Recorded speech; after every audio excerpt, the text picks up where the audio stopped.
This is the second part of Make Way for Ducklings by Robert McCloskey.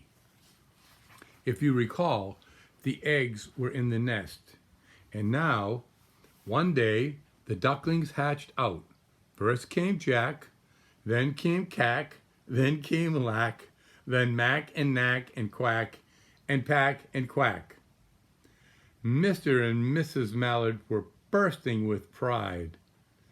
It was a great responsibility taking care of so many ducklings, and it kept them very busy. See all the little ducklings on the bottom there? See them all around? And there's Mr. and Mrs. right there.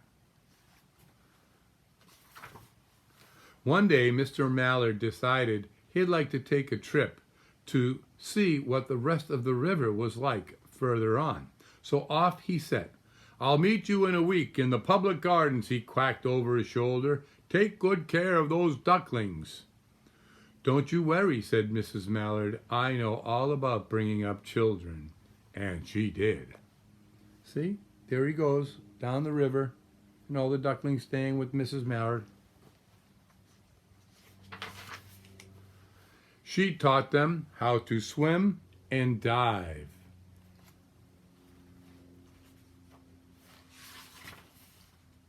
She taught them how to walk in a line, to come when they were called, and to keep safe distance from bikes and scooters and other things with wheels. See, there they are, all getting in a line. When at last she felt perfectly satisfied with them, she said one morning, "Come along, children, follow me." Before you could wink an eyelash, Jack, Cack, Lack, Mack, Knack, Oack, Pack, and Quack fell into line, just as they had been taught. Mrs. Mallard led the way into the water, and they swam behind her on the opposite bank. See? See them? They waded ashore and waddled along till they came to a highway. See?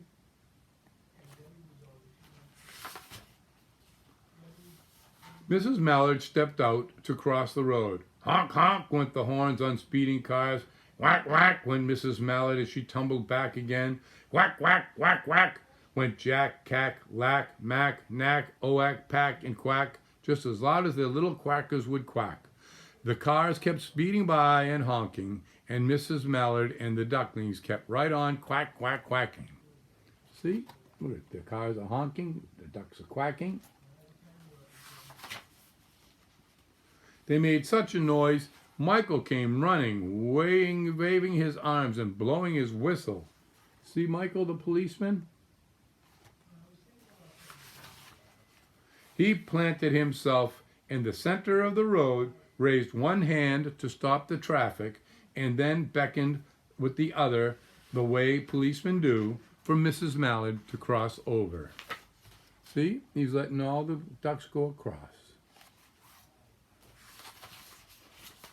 As soon as Mrs. Mallard and the ducklings were safe on the other side and on their way down Mount Vernon Street, Michael rushed back to his police booth. There's Michael rushing back. He called Clancy at headquarters and said, "There's a family of ducks walking down the street," Clancy said. "Family of what? Ducks?" yelled Michael. "Send the police car, quick." See, there he called up the policeman in his booth. Meanwhile, Mrs. Mallard had reached the corner bookshop and turned onto Charles Street with Jack, Cack, Lack, Mack, Knack, Oack, Pack, and Quack all marching in line behind her.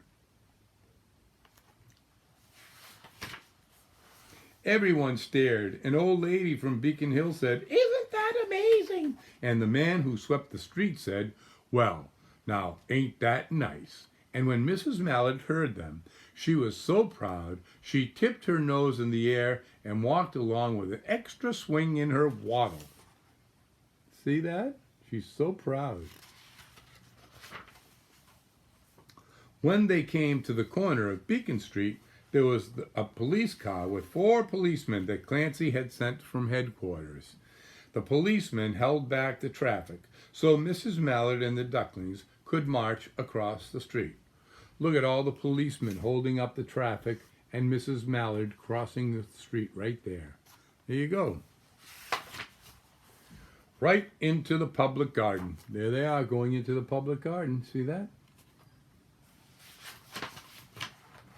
Inside the gate, they all turned around to say thank you to the policemen. The policemen smiled and waved goodbye. Goodbye, goodbye.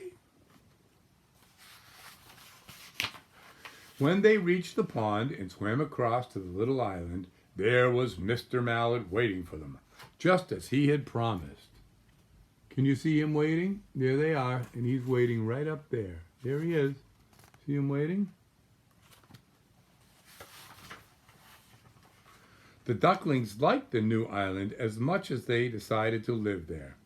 All day long, they followed the swan boats and ate peanuts. See them all following the swan boats? It's hard to see. See that?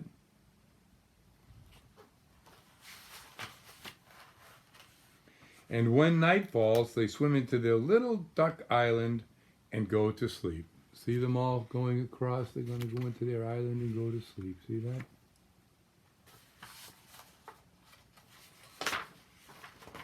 The end. There you go. That was the Make Way for the Ducklings by Robert McCloskey. Okay, hope you all enjoyed that. Sleep well.